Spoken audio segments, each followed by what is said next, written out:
Lalu ketika kita mengeluarkan zakat fitrah itu, ternyata beras yang ada di rumah itu nggak cukup 1 sok, nggak cukup 2,4 kilo, nggak cukup.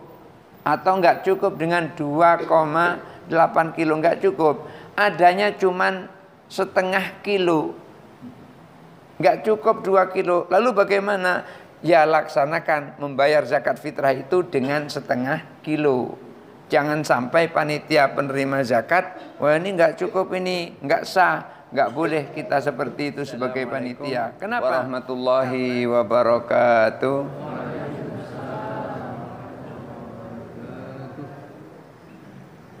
Innal hamdalillah wassalatu wassalamu ala Rasulillah wa ala alihi wa ashabihi wa mawala. La haula wala quwata illa billah. Rabbi syrah li sadri wa yassir li amri wa ahlul 'uqdatam min lisani yafqahu qawli, amma ba'du. Bapak Ibu hadirin jamaah salat subuh Masjid Nurul Hasanah yang dirahmati Allah. Pembahasan tentang hurmatul muslimi telah selesai.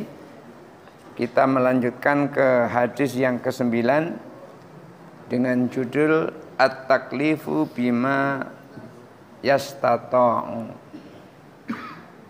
Dalam hadis ini akan dijelaskan tentang perintah-perintah Rasulullah dan juga larangan-larangan Rasulullah. Bismillahirrahmanirrahim. At-taklifu bima yastata'u.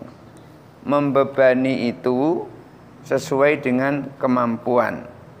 Artinya, ketika Allah memberikan sesuatu kepada kita, itu sudah Allah ukur sesuai dengan kemampuan kita. Oleh karena itu, Rasulullah juga berpesan, kalau ada perintah dari Rasulullah, itu supaya dilakukan sesuai dengan kemampuan kita. Kita tidak boleh melakukan sesuatu di luar kemampuan kita, karena kita tidak bisa. An Abi Hurairah Abdurrahman bin Sakhrin, dari Abu Hurairah. Abu Hurairah itu adalah gelar karena beliau suka dengan kucing, dan bahkan dalam riwayat beliau ketika sholat pun sempat-sempatnya ngantongi kucing di jubahnya, saking senangnya dengan kucing. Dan memang ketika kucing itu kita senangi, dia memang dekat sama kita. Dan bahkan pernah ketika kemarin beberapa waktu lalu saya ngisi pengajian, lagi hujan-hujan, datang ke sini saya kan pakai mobil, ternyata kucing saya ikut, tapi di bawah mobil dia, karena nggak tahu saya kalau dia ikut. Sampai-sampai orang rumah merasa kehilangan kucing itu dan berdoa, mudah-mudahan ketika saya pulang, kucingnya juga pulang. Begitu sampai di rumah, kucingnya turun dari bawah mobil itu, saking pengennya mengenal ketelane mungkin.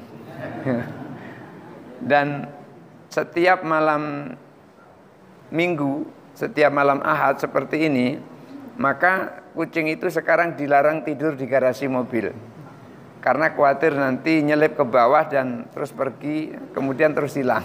Dikhawatirkan seperti itu. Jadi kucing itu ternyata ketika kita sayangi, dia juga dekat sama kita. Dan Abu Hurairah itu nama aslinya adalah Abdurrahman bin Sakhrin. Itu nama aslinya, Abdurrahman bin Sakhrin radhiyallahu an. Mudah-mudahan Allah meridainya. Qala, ia berkata, sami'tu Rasulullah sallallahu alaihi wasallam yaqul. Aku pernah mendengar Rasulullah sallallahu alaihi wasallam bersabda, "Wa ma nahaitukum anhu fajtanibuhu." Apapun yang aku larang, maka jauhi. Ketika ada larangan dari Rasulullah, kita disuruh menjauhi. Wa ma amartukum bihi, dan apapun yang aku perintahkan untuk melaksanakan sesuatu, fa'tu minhu mastata'tum. Lakukan, kerjakan sesuai dengan kemampuan kalian. Kita diperintahkan oleh Rasulullah, ketika ada perintah, disuruh melakukan sesuai dengan kemampuan kita melakukan itu. Fa innama ahlakal ladzina min qablikum, karena sesungguhnya orang-orang terdahulu mereka bisa binasa itu, mereka bisa hancur, mereka bisa kewalahan sendiri lantaran kasratu masailihim, karena mereka banyak nanya yang tidak perlu. Di dalam Al-Qur'an itu dikatakan Bani Israel. Jadi kalau ada orang suka nanya dan nanya itu nggak perlu juga ditanya, maka dia itu digelari dengan Bani Israel. Ketika disuruh menyembelih sapi, ia bertanya, apa sapi yang akan dibeleh, yang akan disembelih? Kemudian dijelaskan di dalam Al-Quran, yang akan disembelih itu adalah sapi jantan. Kemudian nanya lagi, apa warnanya? Tanya lagi. Kemudian dijawab, warnanya adalah kuning. Ketika sudah dijawab warnanya kuning, masih ditanya lagi, bagaimana sapi itu masih bujangan, apa sudah dia pernah kawin? Masih banyak lagi pertanyaannya. Ya, itu namanya pertanyaan yang menyulitkan diri sendiri. Disuruh nyembelih sapi, akhirnya dia bingung dengan pertanyaan yang dia ajukan, sehingga sapi yang disembelih akhirnya sulit untuk didapati. Jadi ketika disuruh nyembelih sapi, ya cari sapi, sembelih, selesai kan gitu. Yang penting sapi gitu. Ini masih banyak nanya. Inilah kesulitan itu lantaran pertanyaan dirinya sendiri. Oleh karena itu Rasulullah sampaikan, fa innama ahlakal ladzina min qablikum kathratu masailihim. Orang-orang terdahulu itu binasa, susah itu lantaran pertanyaan mereka sendiri, lantaran mereka banyak nanya. Waqtilafuhum ala anbiyaihim, dan mereka berselisih dengan nabi-nabi mereka. Artinya mereka tidak patuh, tidak taat kepada nabi mereka. Rawahul Bukhari wa Muslim. Hadis ini diriwayatkan oleh Imam Bukhari dan juga Imam Muslim. Lalu bagaimana penjelasannya ini? Imam Nawawi menjelaskan, asyarhu syarah.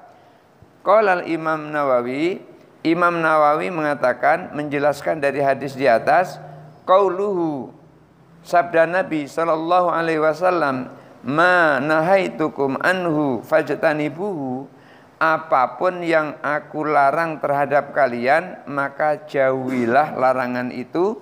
Ai ijtanibuhu jumlatan wahidatan, maksudnya ketika menjauhi larangan itu semuanya, tidak terkecuali, jangan sampai tersisa.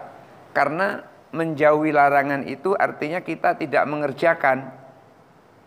Tidak mengerjakan itu lebih mudah daripada mengerjakan. Oleh karena itu Rasulullah kalau ada larangan, tinggalkan semua larangan itu. Jumlatan wahidatan, satu jumlah, maksudnya adalah seluruhnya. Seluruh yang dilarang oleh Rasulullah itu jauhi. La taf'aluhu, jangan engkau laksanakan, wala syai'an minhu, walaupun hanya satu. Umpamanya larangannya ada 1900, jangan sampai satu ada yang dilakukan. Maksudnya begitu. Ketika dilarang oleh Rasulullah, tinggalkan semuanya. Jangan ada satupun yang dilarang itu kemudian dilaksanakan. Wa hadza mahmulun ala nahyi tahrim. Yang tidak boleh ini, larangan ini ditafsirkan sebagai larangan yang sifatnya haram. Karena tidak semua larangan itu adalah haram. Ini larangan yang sifatnya haram. Wa amman nahyul karahati, adapun larangan yang sifatnya makruh, tidak haram, sifatnya makruh, fayajuzu fi'lahu, maka boleh dilaksanakan. Larangan sifatnya makruh, boleh dilaksanakan. Umpamanya bawang itu kan hukumnya makruh. Akan tetapi kita masih boleh makan bawang. Merokok itu kan sifatnya makruh, maka masih boleh kita merokok. Tetapi khamr itu sifatnya adalah haram, maka enggak ada toleransi sama sekali. Maka ada namanya larangan sifatnya haram dan larangan sifatnya makruh. Jadi ketika makruh itu masih boleh dilakukannya. Wa aslun nahyi fil lughati al-man'u. Karena begini, asal dari larangan di dalam bahasa itu adalah mencegah. Kenapa kita tidak boleh makan bawang apalagi kita mau sholat? Karena bawang akan meninggalkan bau. Tetapi ketika bawang itu sudah dihilangkan baunya, umpamanya digoreng wangi, maka nggak jadi makruh lagi. Yang kedua umpamanya jengkol. Jengkol itu kenapa kok makruh? Karena baunya. Orang kalau habis makan jengkol itu biasanya bau, mulutnya bau. Terus nanti kalau pipis di WC masjid, itu yang belakangan akan mendapat aroma baunya begitu. Makanya hukumnya makruh. Lantaran apa? Lantaran bau. Tetapi ketika baunya itu sudah dihilangkan, dimasak sedemikian rupa sehingga bau itu menjadi hilang, baik bau ketika makan atau nanti bau ketika pipis, maka hukum makruhnya jadi hilang. Jadi enggak apa-apa kita makan, lauknya adalah gulai jengkol, lalapnya pete, sambelnya kabau. Enggak apa-apa. Tapi dengan syarat itu tadi, sudah diproses sehingga baunya hilang begitu. Jadi enggak bolehnya atau makruhnya ini lantaran bau. Ketika baunya sudah hilang, maka tidak ada lagi hukum makruh. Qauluhu, sabda Nabi sallallahu alaihi wasallam, wa ma amartukum bihi, dan apapun yang aku perintahkan, fa'tu minhu mastata'tum, maka laksanakan sesuai dengan kemampuanmu. Artinya ketika Rasulullah SAW perintahkan, maka kita diperintahkan untuk melaksanakan sesuai dengan kemampuan kita. Oleh karena itu, salah satu rukun sholat adalah berdiri. Tapi dengan syarat kalau mampu. Kalau kita tidak mampu sholat dalam keadaan berdiri, maka boleh kita duduk. Ini sholat wajib, beda dengan sholat sunnah. Kalau sholat sunnah boleh duduk. Tetapi kalau sholat fardu, sholat wajib, zuhur, asar, maghrib, isya, subuh, itu mampu berdiri, harus berdiri. Kalau tidak berdiri, maka sholatnya menjadi tidak sah. Kenapa? Karena berdiri merupakan salah satu dari rukun. Lalu gimana? Berdiri mampu, tapi kalau ruko nanti khawatir terjungkir ke depan karena ada penyakit umpamanya begitu.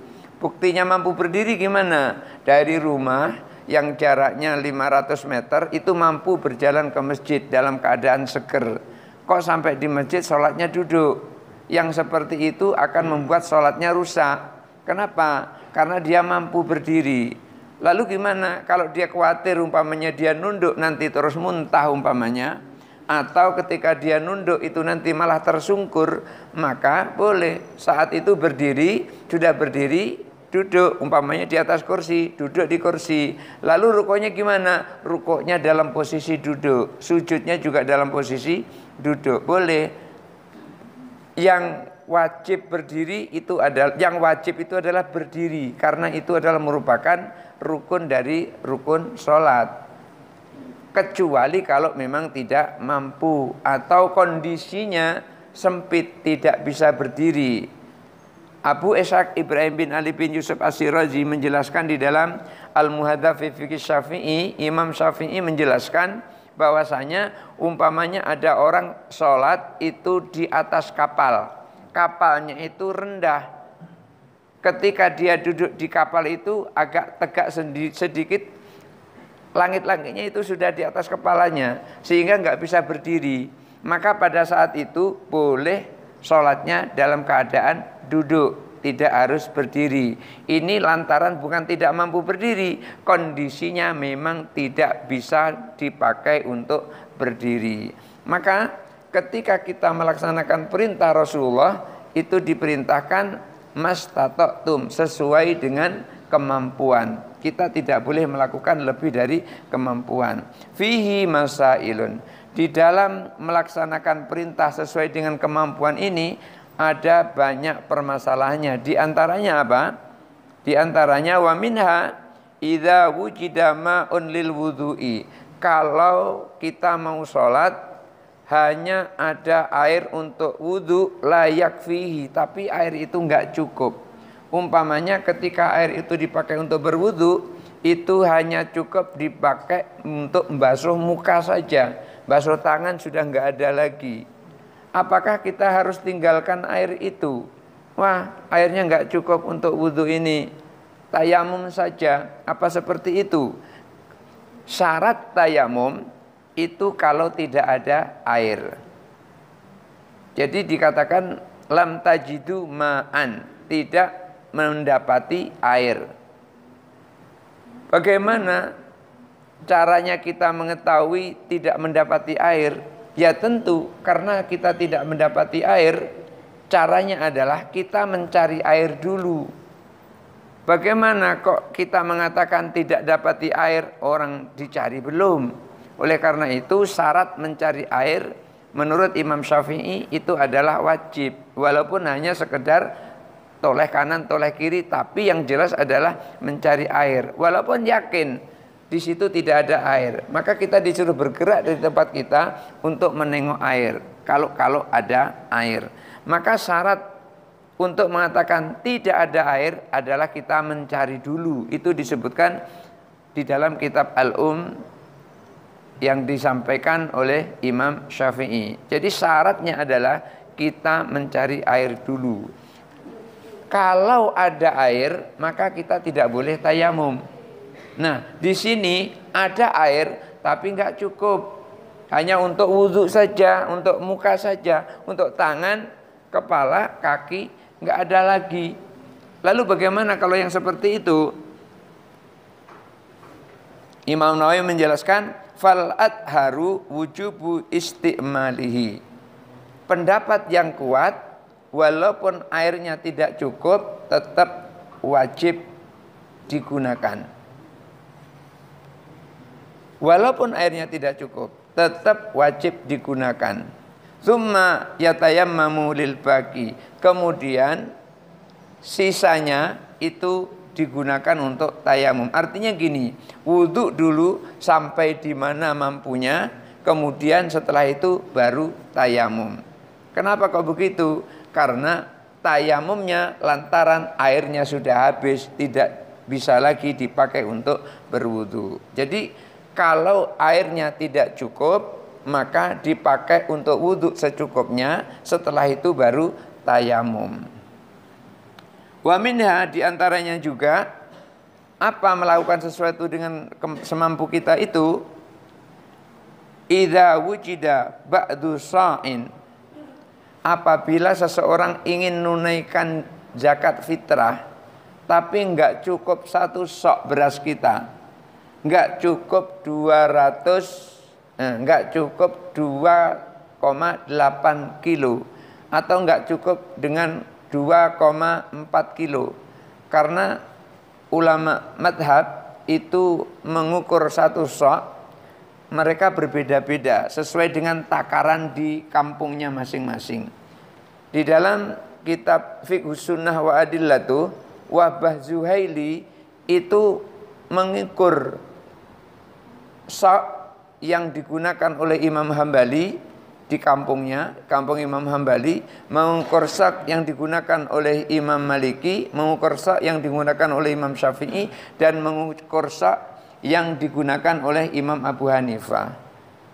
Di dalam penjelasan Fiqhul Islam wa Adillatuh itu, Syekh Wahbah Zuhaili menyebutkan kalau Imam Hambali 1 soknya itu ukurannya adalah 2,4 kilo. 1 sok itu kalau dikilogramkannya 2,4 kilogram. Sementara Imam Syafi'i dan Imam Maliki ketika diukur beratnya 1 sok itu adalah 2,78 kilo. Artinya dibulatkan menjadi 2,8 kilo. Kalau Imam Hanafi itu 1 soknya 3,8 kilo, hampir 4 kilo, 3,8 kilo. Lalu bagaimana kok ada 2,5 kilo, itu juga masih sah. Karena apa? Ternyata paling rendah adalah 2,4 dan paling tinggi 3,8. Itu menurut Imam Madhab yang dijelaskan di dalam kitab Fiqhul Islam wa Adillatuh yang disusun oleh Syekh Wahbah Zuhaili. Jadi kalau kita kan kemarin ketika nyampaikan zakat fitrah itu ada yang pakai beras, ada yang pakai duit. Sementara dari 4 imam madhab di dalam penjelasan Wahbah Zuhaili di dalam kitab Fiqhul Islam wa Adillatuh itu, satu-satunya imam madhab yang boleh mengkonversi makanan pokok dengan uang itu adalah Imam Abu Hanifah, yaitu Imam Hanafi. Oleh karena itu, ketika kita kemarin diedari untuk mengeluarkan zakat fitrah, maka kalau berbentuk uang agak lebih tinggi daripada mengeluarkan dengan bentuk beras. Kalau beras 2,8, tapi kalau untuk uang itu seukuran dengan 3,8 kilo karena mengikut dengan Imam Abu Hanifah. Lalu gimana kalau kita mengikut dengan Imam Ibnu Hambal? Boleh, nggak apa-apa, 2,4 kilo boleh. Lalu ketika kita mau mengeluarkan zakat fitrah itu, ternyata beras yang ada di rumah itu nggak cukup 1 sok, nggak cukup 2,4 kilo, nggak cukup, atau nggak cukup dengan 2,8 kilo, nggak cukup. Adanya cuman setengah kilo, nggak cukup 2 kilo. Lalu bagaimana? Ya laksanakan membayar zakat fitrah itu dengan setengah kilo. Jangan sampai panitia penerima zakat, wah ini nggak cukup, ini nggak sah, nggak boleh kita seperti itu sebagai panitia. Kenapa? Karena idza amartukum fa'malu mastata'tum. Kalau aku perintahkan maka laksanakan sesuai dengan kemampuan. Jadi wa ma amartukum bihi fa'tu minhu mastata'tum. Apapun yang aku perintah laksanakan sesuai dengan kemampuan. Kita diperintahkan untuk mengeluarkan zakat fitrah, tetapi berasnya memang cuma ada setengah kilo.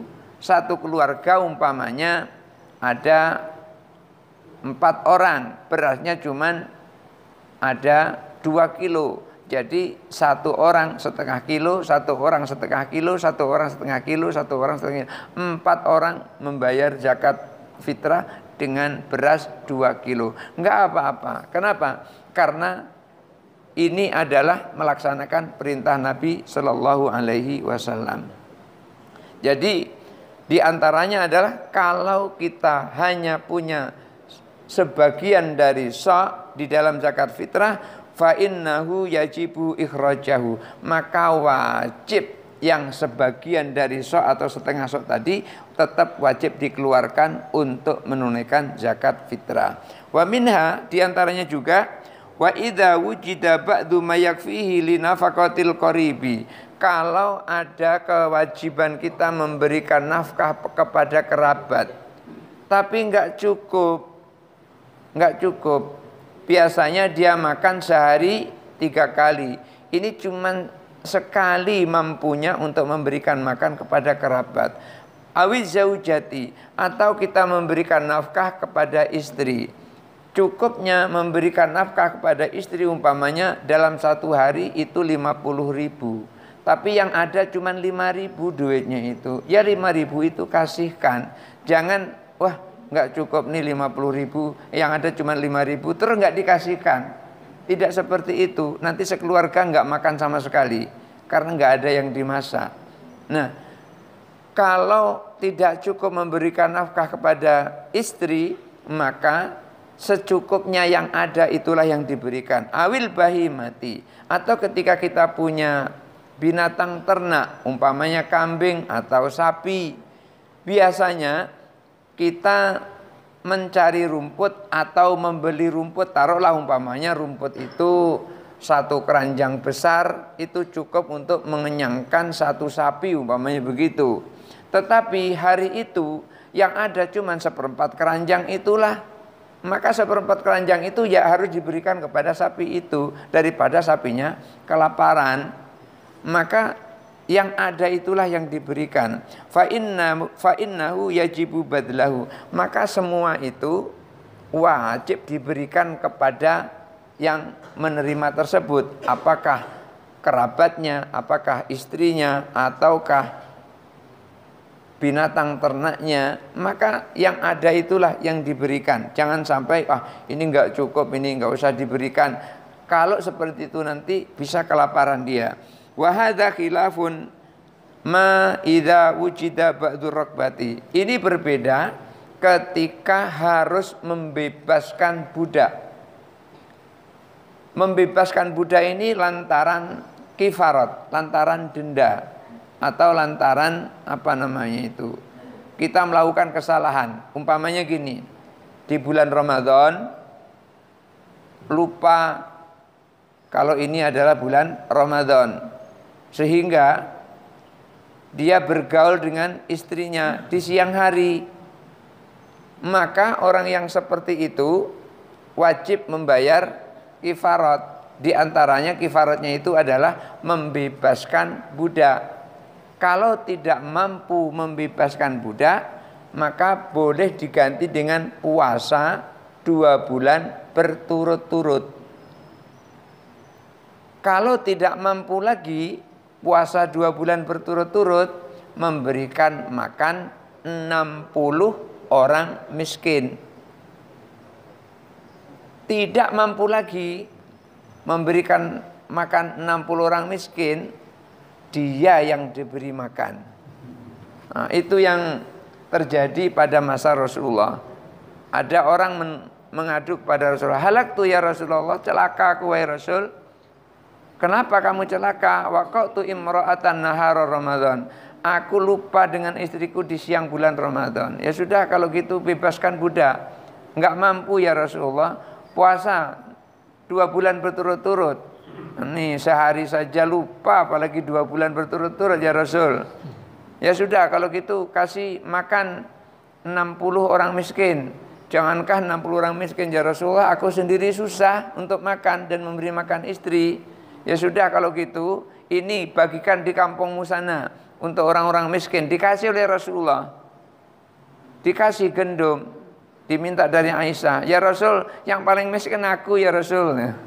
Ya sudah, kalau gitu makan untukmu dan keluargamu. Wah, ini memang enak gitu kan. Nah, karena membebaskan budak itu ada gantinya, yaitu puasa 2 bulan berturut-turut, maka yang seperti ini tidak wajib membebaskan budak. Umpamanya gini, harga budak itu umpamanya 1.000 real. Umpama nih, harga budak itu adalah untuk membebaskannya 1.000 real. Kita cuma punya uang 500 real. Maka dengan uang 500 real itu kita nggak bisa membebaskan budak itu. Kenapa? Karena kalau kita bebaskan dengan 500 real berarti separuh bebas, separuh belum bebas, separuh merdeka, separuh masih terikat. Maka yang seperti ini nggak bisa. Oleh karena itu, ketika hukumannya, kifaratnya adalah membebaskan budak dan uangnya tidak cukup, maka tidak jadi membebaskan budak, diganti dengan puasa 2 bulan berturut-turut. Oleh karena itu, la yajibu itqaha minal kafarati. Enggak boleh membebaskan budak untuk menebus dosanya, untuk menebus kafaratnya, untuk menebus dendanya. Untuk mengeluarkan denda nggak bisa dia dengan membebaskan budak. Kenapa? Karena duitnya tidak cukup. Li'annal kafarata laha badlun. Kenapa kok begitu? Karena kafarah itu ada gantinya. Apa gantinya? Puasa. Wa huwa as-shaumu, yaitu puasa. Apa diantaranya yang kafarahnya puasa? Di antaranya ketika kita bersumpah, tapi kita melanggar sumpah yang kita ucapkan itu, maka kafarahnya adalah memerdekakan budak. Kalau tidak sanggup, yaitu berpuasa. Kalau tidak sanggup, yaitu memberi makan 60 orang miskin. Itu yang diatur oleh Rasulullah Shallallahu Alaihi Wasallam.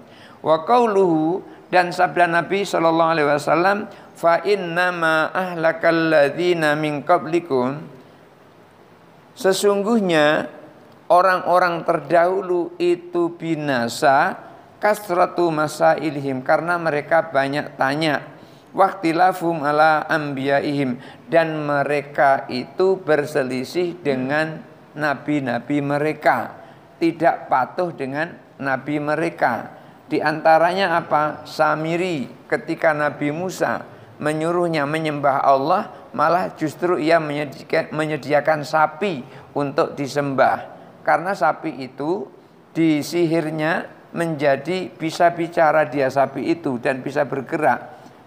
Disembahnya sapi itu, maka tidak nurut dengan Nabi Musa alaihissalam. Ketika Nabi Musa dipanggil oleh Allah untuk memperoleh wahyu, kaumnya ditinggal, ternyata kaumnya sudah berbalik menyembah bukan Allah lagi yang disembahnya. Itulah makanya innakum dzalamtum anfusakum. Nabi Musa alaihissalam mengecap kepada kaumnya, kalian itu telah mendolimi diri kalian sendiri. Dan bahkan hukumannya di situ ada dikatakan disuruh membunuh dirinya sendiri.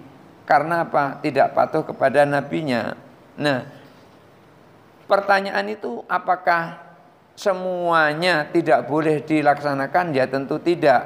Oleh karena itu Imam Nawawi menjelaskan, i'lam, ketahuilah, anna su'ala ala aksamin, bahwasanya pertanyaan itu tingkatannya ada beberapa macam. Yang pertama, al-qismul awal, su'alul jahili an faraididdin. Pertanyaan orang yang memang tidak tahu tentang kewajiban-kewajiban agama. Memang tidak tahu dan pengen tahu tentang kewajiban-kewajiban agama. Seperti kal wudu'i, seperti hukumnya berwudu, caranya berwudu, dan dengan apa berwudu. Memang dia tidak tahu, lalu bertanya dengan bagaimana caranya wudu. Sudah dikasih tahu caranya wudu begini, lalu ditanya dengan apa kita berwudu. Karena kan air banyak, bisa dengan air kelapa, bisa dengan air Coca-Cola, nah kan air kan. Lalu apakah dengan itu? Makanya dia supaya jelas dia bertanya, boleh kita berwudu dengan air mutlak. Air mutlak itu apa? Air mutlak itu air yang berubah-ubah namanya ketika dipindah tempatnya. Tapi kalau ketika dipindah tempatnya tidak berubah namanya, itu bukan mutlak namanya. Umpamanya gini, air teh ditaruh di cerek namanya juga air teh.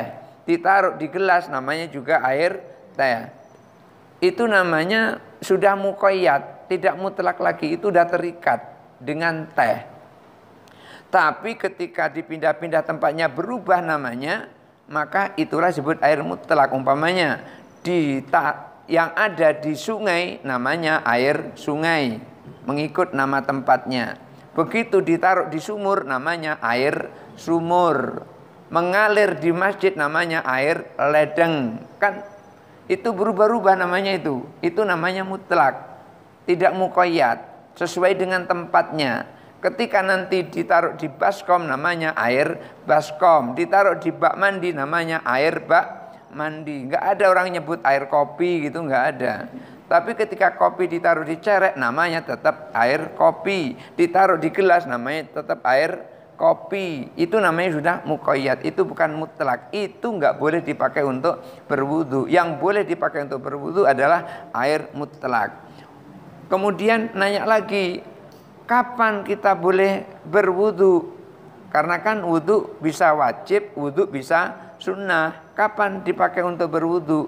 Wudu itu ketika kita mau sholat, maka hukum wudu adalah wajib. Ketika kita membaca Al-Quran, maka hukum wudu adalah sunnah. Karena membaca Al-Quran tidak diwajibkan berwudu, tidak diwajibkan. Tapi wajib suci dari hadas besar, tapi tidak wajib suci dari hadas kecil.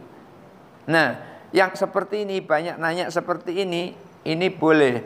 Wassolati, demikian juga sholat. Wassaumi, demikian juga puasa. Wa anil ahkamil muamalati, dan juga hukum-hukum berinteraksi dengan orang lain, hukum bagaimana caranya berdagang, bagaimana caranya menimbang cabai, bagaimana caranya menjual cabai, dan lain sebagainya. Wa hadza su'alu wajibun. Soal seperti ini adalah wajib. Pertanyaan seperti ini adalah wajib, tidak boleh diabaikan begitu saja. Wa alaihi humila qaulihi sallallahu alaihi wasallam.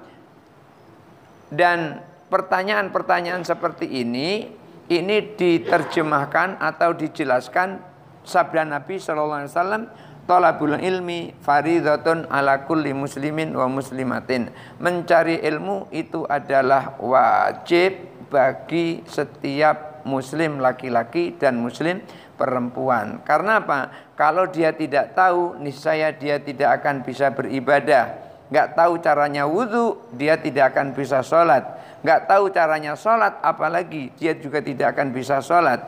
Nggak tahu caranya puasa, maka dia juga tidak akan puasa. Nggak tahu caranya muamalah, nggak tahu caranya berdagang, niscaya dia pertama mungkin rugi terus, yang kedua mungkin untung terus.